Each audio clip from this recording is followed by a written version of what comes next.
Dans les épisodes précédents, nous avons vu comment l'humanité des origines, principalement composée des descendants de Caïn, tombe sous l'influence des anges déchus, engendre des Néphilim aux appétits féroces et désordonnés, et laisse toute la société être gangrénée par l'indifférence, l'égoïsme et l'abus de l'autre.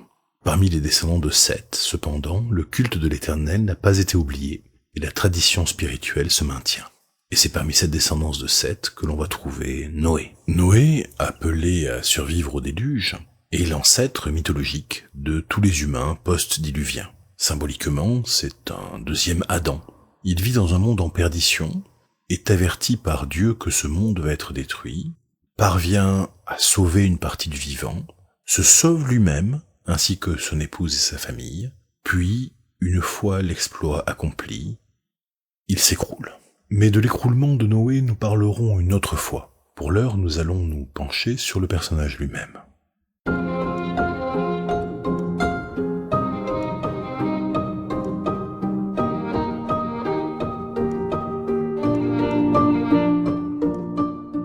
Genèse, chapitre 6, verset 9. Ceci est l'histoire de Noé. Noé fut un homme juste, irréprochable entre ses contemporains, il se conduisit selon Dieu. Comme on peut l'entendre, la présentation de Noé par la Torah est lapidaire. Mais après tout, c'est souvent le cas dans la Bible. Quand on présente de nouveaux personnages, on ne sait pas grand-chose d'eux a priori, et on apprend à les connaître au fil de l'histoire. Ici, comme souvent, il est utile de se pencher sur le texte hébreu de Genèse 6.9. Ce texte nous dit Ele toledot Noach, Noach ish tzadik tamim, chaya bedorotav, et ha-Elohim itchaler Noah. Tout est là, mais tout est ambigu. Ça n'est pas une erreur du texte. Le flou et le vague qui entoure Noé, c'est bien entendu volontaire. C'est là pour alerter le lecteur. Prenons les choses point par point. On traduit Ele toledot Noach par ceci est l'histoire de Noé. Mais ça n'est pas exactement ce que dit le texte. Toledot, ça a un sens très particulier. Toledot, ça signifie les engendrements. Effectivement, on s'en sert parfois pour parler de l'histoire de quelqu'un. Mais ce que cela indique plus exactement, c'est qu'on va parler des conséquences de la vie de cette personne. On va parler de ce que la personne a laissé derrière elle pour les générations suivantes. C'est ça le sens de l'histoire en tant que Toledot. Dans son commentaire sur la paracha, c'est-à-dire la section de lecture de la Torah, le chapitre hébreu, si vous voulez, qui s'appelle Toledot et qui est situé un peu plus loin au niveau de l'histoire de Jacob, le Rav Léon Ashkenazi, qu'on appelle également Manitou, rappelle qu'il y a plusieurs manières, effectivement, de parler d'histoire en hébreu. Toledot en est une, mais on peut aussi utiliser le mot historia, uniquement en hébreu moderne, bien entendu, pour parler de l'histoire événementielle. Et puis il y a aussi un autre terme possible qui est divrei hayamim. Littéralement, ça veut dire les choses des jours, c'est-à-dire l'histoire chronologique, la chronique. Et la différence entre Toledot et divrei hayamim, c'est que divrei hayamim suit l'histoire à travers le développement des événements, tandis que Toledot suit l'histoire à travers le développement de l'identité du sujet de l'histoire. Ça n'est pas l'événement qui prime, c'est l'humain. On pourrait dire que c'est moins le fait qui est important que la manière dont l'homme le vit. Bref, divrei hayamim indique une histoire objective et que l'on raconte d'un point de vue extérieur au sujet, tandis que Toledot raconte plutôt une histoire intérieure, subjective, l'histoire de l'évolution du sujet. Comme on peut le voir, finalement, depuis le début de cette étude de la Genèse, nous sommes beaucoup plus dans les Toledot que dans les divrei hayamim. Ce qui nous intéresse, et ce qui intéresse la Bible, c'est pas tellement le détail précis des événements. C'est plutôt ce qui se passe dans la tête et dans le cœur des hommes qui vivent ces événements. Le nom Noé provient d'une racine hébraïque qui signifie se reposer, s'apaiser, trouver le repos ou se déposer. Cette racine va apparaître par exemple en Genèse 8.4, quand on dit l'arche se posa à la fin du déluge. En Genèse 5.29, on propose une étymologie interprétative où on dit que Noé est destiné par ses ancêtres à les consoler de la dureté et de la malédiction de la terre. On trouve donc une sorte de double mouvement, à la fois repos, noir, et consolation, Neum. Philologiquement, ce nom peut évoquer un état de stabilisation après l'agitation, ce qui correspond bien à ce qui va lui arriver. D'autant que théologiquement, il incarne une tentative de réharmonisation du monde après la corruption et la violence, le Hamas, des Caïnites et des Néphilim. Son nom peut ainsi annoncer une aspiration à l'apaisement cosmique, mais il y a une forme d'ironie là-dedans, puisqu'on sait d'avance que ce repos ne sera que partiel, puisque l'humanité post-diluvienne va demeurer imparfaite. Noé est donc moins la fin du chaos que sa suspension temporaire, provisoire. Quoi qu'il en soit, dans la logique du mythe, les engendrements de Noé, les tolédotes de Noé, les conséquences de sa vie, eh bien, c'est nous. En tout cas, c'est tout ce qui le suit. Et donc l'histoire de Noé, c'est aussi l'histoire de toute l'humanité. C'est une histoire que tôt ou tard, chaque être humain revit quand il est confronté à une crise inévitable. Noach ish tzadik tamim chaya bedorotav, que la Bible du rabbinat traduit par Noé fut un homme juste, irréprochable entre ses contemporains. Traduction plus littérale, Noé, un homme juste, intègre, était dans sa génération. Et bien entendu, tout le problème est là, Tout le problème est dans Bedorotav. On a déjà vu, pour Bereshit, ce que veut dire ce B. Il peut vouloir dire pour, il peut vouloir dire dans, il peut vouloir dire afin que. On est en droit de lire ça comme Noé, pour sa génération, ou dans le contexte de sa génération, était un homme juste et intègre. Et donc la question c'est, était-il juste et intègre, ou l'était-il uniquement par comparaison à sa génération corrompue? Et ce questionnement ne date pas d'hier. Rachi, grand commentateur biblique français médiéval, le dit déjà, il dit dans ces générations, oui, alors certains de nos maîtres l'interprètent à son éloge, d'autres à son désavantage. Rachi n'aime pas beaucoup avoir à dire du mal des patriarches, et donc ça c'est une manière polie de ne pas trancher, mais on comprend bien l'idée. Noé est injuste, mais seulement en comparaison avec les hommes de sa génération. Dans une génération d'hommes vertueux, il n'aurait sans doute pas brillé. Mais dans un monde corrompu, il est encore à peu près droit. Noé n'est donc pas idéalisé, il est situé. Enfin, la présentation de Noé se termine par Et ha Elohim itchaler Noach, ce que la Bible du rabbinat traduit par il se conduisit selon Dieu. Mais on va voir de façon plus littérale. Plus littérale, c'est avec le Elohim marchait de lui-même Noé. Je traduis ithaler par marcher de lui-même, parce qu'ici le verbe est dans une forme conjuguée particulière, qu'on appelle la forme itpael, et qui indique généralement une idée de réflexivité ou de dynamisme. Le verbe l'air, qui signifie marcher, au itpael, ça indique une mise en mouvement consciente, volontaire, personnelle. Ça veut dire que Noé n'est pas poussé par Dieu. Il avance de lui-même, il avance volontairement avec Dieu. Marcher avec Dieu pour Noé, c'est pas un état, c'est un processus, c'est un mouvement, c'est une volonté. Le Midrash d'ailleurs note bien la différence avec Abraham, à qui Dieu dira « marche devant moi ». Noé marche avec Dieu. Abraham marchera devant Dieu. En d'autres termes, Noé n'ouvre pas la voie. Par contre, il tient la route. De ce verbe marcher vient également le terme halacha. Et halacha, c'est un des noms de la loi en hébreu. On a déjà parlé de ça dans les épisodes précédents.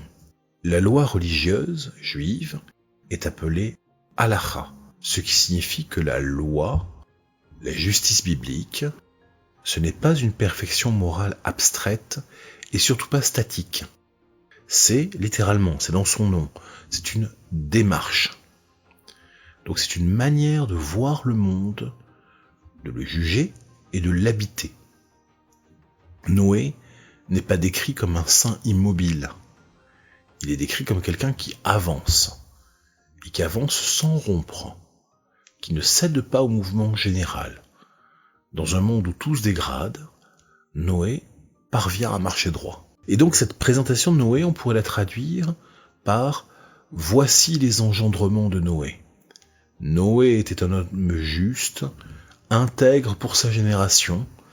Noé marchait avec Dieu. On se souvient que le Midrash explique que le monde a été détruit à cause du vol de la Pérouta, c'est-à-dire de millions de petites incivilités demeurées impunies, plutôt que par un grand crime unique. Noé est considéré comme un juste, et il est sauvé simplement parce qu'il refuse le vol de la Pérouta. Il ne répare pas le monde, il ne convertit pas, il ne le transforme pas. En revanche, il ne participe pas à sa dissolution. Plus tard, Maïmonide dira que la justice, ça commence par l'évitement du mal ordinaire. Pas par l'héroïsme, juste par le fait de s'abstenir du mal. On n'est pas tous obligés d'être de grands héros, mais on peut ne pas consentir au mal. On peut ne pas y participer activement. On peut avoir l'occasion de voler une Pérouta et ne pas le faire. S'abstenir du vol de la Pérouta, c'est un héroïsme à notre portée à tous. Noé ne peut pas être un grand héros, mais il est le héros qu'il peut être. Il ne prêche pas, il n'intercède pas, il ne plaide pas pour sa génération, il n'essaie pas de la sauver, il ne négocie pas avec Dieu. Tout ça, ça sera Abraham qui le fera. Contrairement à Abraham, qui face à la ville de Sodome condamnée, osera négocier avec Dieu pour tenter d'obtenir la vie sauve pour les habitants de la cité pécheresse, Noé est sauvé, mais il ne sauve personne d'autre que les siens. Et pourtant, la Torah ne le condamne pas, sans doute parce qu'à son niveau, avec ses moyens, on considère qu'il a sincèrement fait tout ce qu'il pouvait. Ce qu'il pouvait n'était peut-être pas suffisant pour sauver toute sa génération, mais lui, au moins, il a fait quelque chose. Aussi faible soit cette chose. Il ne faut pas se demander pourquoi Noé n'a pas fait plus. Il faut se demander pourquoi les autres n'ont rien fait. On peut noter que dans toute l'histoire de Noé, il prend très peu d'initiatives. Dieu lui dit, il fait. C'est tout. Il n'entre pas seul dans l'arche. Dieu lui dit, tu entreras dans l'arche, toi, tes fils, ta femme et les femmes de tes fils avec toi. En temps de catastrophe, Noé resserre les liens. Il rassemble le clan autour de lui. Il préserve ses enfants, c'est-à-dire l'avenir. Il ne sauve pas le monde, mais il sauve la possibilité d'un monde futur. C'est une éthique minimale, mais c'est quand même une éthique décisive. Noé, donc, n'est pas un héros, mais il sait écouter, il sait construire, il sait durer, il sait protéger et il sait transmettre. Dans un monde de discours creux et de légalisme stérile, Noé agit. Dans un monde de violence sourde et de démesure, Noé limite les dégâts. Dans un monde en dissolution, Noé conserve. Il n'est pas grand, il n'est surtout pas grandiose, mais il a la vertu de répondre. Il répond à l'appel. Comme le dit Genèse 6, 22, je cite, « Noé fit tout ce que Dieu lui avait ordonné. » Fin de citation. Il ne nous est pas toujours demandé d'être héroïque. Parfois, il nous est seulement demandé de ne pas lâcher.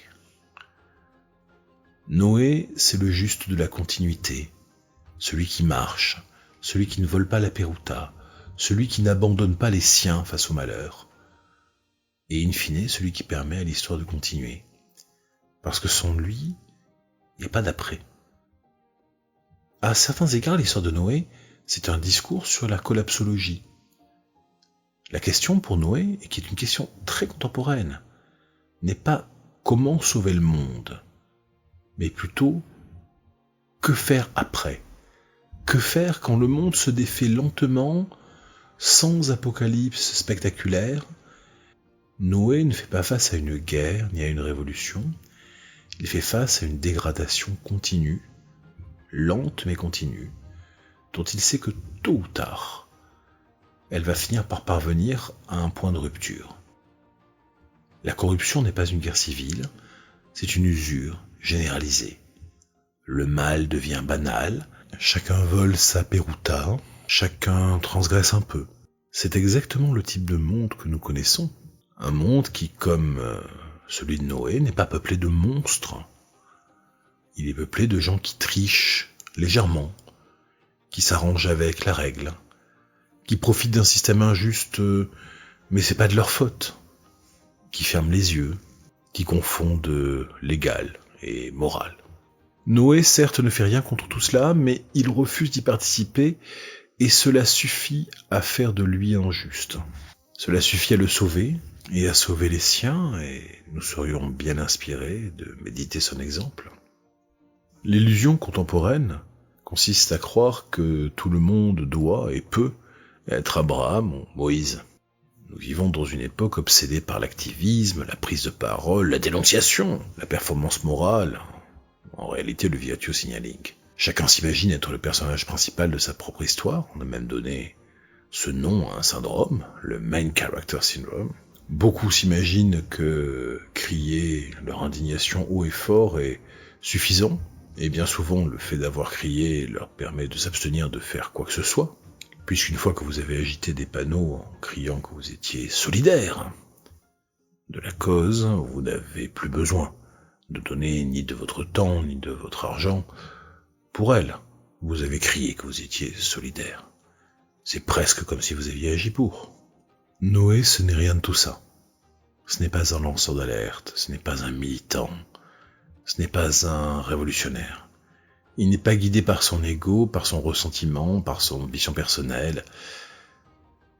Il n'est pas une petite boule d'orgueil et de préjugés prête à détruire le monde parce que celui-ci a commis le crime de ne pas reconnaître son importance. Avec Noé, ni bruit, ni cri, ni fureur. Il se retire du monde, mais ça n'est pas une fuite. C'est un retrait actif. Il construit, il organise, il anticipe, il transmet. Dans un monde saturé de discours, Noé agit en silence. Peut-être est-ce cela aujourd'hui, la véritable dissidence. Il n'a pas besoin que quelqu'un l'approuve. Il n'attend aucune médaille. Il ne donne aucune leçon. Il fait ce qu'il faut. Il est fiable. Refuser de voler une peruta, ce n'est pas rien. C'est refuser la petite corruption. C'est refuser le mensonge banal. C'est refuser la déresponsabilisation ordinaire. C'est une justice minimale, mais qui s'avère une résistance maximale face à la corruption ambiante. La Bible nous dit que le monde tient parfois à des gens ordinaires qui refusent de devenir ordinaires dans le mal. Dans son livre Eichmann à Jérusalem, Hannah Arendt décrit la surprise qui a entouré la découverte de la personnalité du nazi Adolf Eichmann. On s'attendait à découvrir une bête féroce, une sorte de gargantua bouffi de haine et de violence. Mais non, rien de tout cela. On découvre un homme qui a tout de l'honnête petit fonctionnaire. C'est ce qui pousse Hannah Arendt à développer le concept de Banalität des Bösen, la banalité du mal. Mais tout comme existe une banalité du mal, il existe une banalité du bien. Si vous vous souvenez de L'Armée des Ombres, le film de Jean-Pierre Melville, vous en avez un très bel exemple avec le personnage du barbier, joué par Serge Reggiani. Il ne commet aucun grand acte de résistance. Mais un soir, quand un homme traqué entre chez lui, le barbier ne dit rien. Il l'accueille, il lui fait la barbe, et avant de le laisser partir, il lui offre un manteau pour changer son apparence. Par une action silencieuse, discrète, sans éclat, il vient de sauver une vie. Il n'aura jamais de médaille, mais il a fait son devoir. Noé, c'est exactement cela. C'est le bien ordinaire, sans grandeur, mais pas sans noblesse. Quant à l'Arche, c'est une sorte de micro-société viable. Face au mal banalisé, quotidien, face à la lente montée des eaux du chaos, notre réponse dominante est souvent similaire à celle de Noé. Nous construisons des arches, des enclaves sécurisées, des frontières renforcées, des communautés fermées, des stratégies de résilience plutôt que de transformation. L'arche que Noé construit n'est pas un projet utopique. Ce n'est pas le futur de l'humanité. Ce n'est pas une société idéale. C'est un simple dispositif de survie. L'arche ne réforme pas l'humanité, elle la réduit. Elle conserve ce qui peut l'être en limitant la complexité et donc les difficultés. Avec l'arche, on garde de la diversité et donc du désordre, puisque la diversité implique forcément un certain niveau de chaos. Il n'y a pas de grande diversité harmonieuse, ça n'existe pas. La diversité, ça multiplie les possibles, tous les possibles, les positifs comme les négatifs. La diversité est un choix stratégique. Elle augmente considérablement la variété des choix possibles, tout en augmentant les coûts de maintenance du système. Noé, donc, fait le choix de garder un maximum de diversité, mais uniquement le maximum de diversité gérable, et pas plus. Et le maximum de diversité gérable pour lui, c'est finalement assez peu d'êtres humains. Si l'on devait s'imaginer une arche aujourd'hui, cela pourrait être une famille, une communauté restreinte, une institution encore fonctionnelle, ou même une tradition vivante. Noé ne cherche pas à convaincre tout le monde. Il protège ce qui lui est confié. Il se conduit en patriarche, en assurant avant tout la survie des siens. On a trop souvent tendance à reprocher à ceux qui font de ne pas en faire assez, comme s'il leur était interdit de se créer des priorités, ou simplement de reconnaître des limites à leur possible. Mais un homme qui aide les siens, même sans aller au-delà, contribue déjà à améliorer le monde. Et la question, comme on l'a déjà mentionné plus tôt, ce n'est pas tant de savoir pourquoi il n'aide que les siens, mais plutôt ce que peuvent bien faire les autres, et de quel droit ils s'abstiennent de prendre soin des leurs. Noé donc, ce n'est pas l'homme de la transformation. Il ne change pas le monde, mais il préserve, et il transmet. C'est moins glorieux, mais c'est durable. Il transmet la vie, il transmet une limite morale, il transmet une alliance minimale avec les lois de Noé. Là encore, nous consacrerons un épisode spécifique à ce sujet. Et pour le lecteur, il transmet une forme de morale un peu inconfortable. Il nous oblige à accepter une vérité difficile. L'idée que être juste, c'est parfois ne pas être admirable, ne pas être visible, ne pas être exemplaire. Simplement ne pas rompre la chaîne. C'est entendre quand on est appelé à agir. Savoir qu'il y aura toujours un lendemain. Ne pas trahir l'avenir. Ne pas sacrifier ce qui sera sur l'autel de nos lâchetés, de nos indifférences ou de notre médiocrité. Refuser le vol de la Pérouta pour léguer à nos enfants un monde encore habitable. En quoi Pourrait-on se demander, Noé est un modèle pour aujourd'hui. Nous aussi, nous vivons dans un monde que nous ne pouvons pas sauver, mais que nous pouvons espérer empêcher de disparaître. Noé est en quelque sorte le saint patron des temps troubles, quand les institutions se vident, quand la morale devient relative, quand tout se négocie. Noé nous apprend que parfois, le plus grand acte de foi consiste simplement à continuer à marcher. Noé n'est pas Abraham. Il est suffisant pour survivre, pas pour refonder pleinement. Avant la loi, avant l'alliance explicite, avant la possibilité de débat avec Dieu, il faut d'abord sauver la possibilité même d'une histoire humaine. Noé est indispensable parce qu'il empêche le néant, mais il est insuffisant parce qu'il ne parvient pas à faire réellement advenir le juste. Et ce que la Bible nous dit ici est une chose inconfortable mais vraie. La survie n'est pas le salut. Elle en est seulement la condition. Sans Noé, tout s'effondre. Avec Noé seul, rien ne commence vraiment. Et c'est dans cette tension, dans cette insatisfaction, que le texte biblique continue à nous parler. Qu'il fait de Noé un être auquel nous pouvons nous identifier et que nous pouvons comprendre.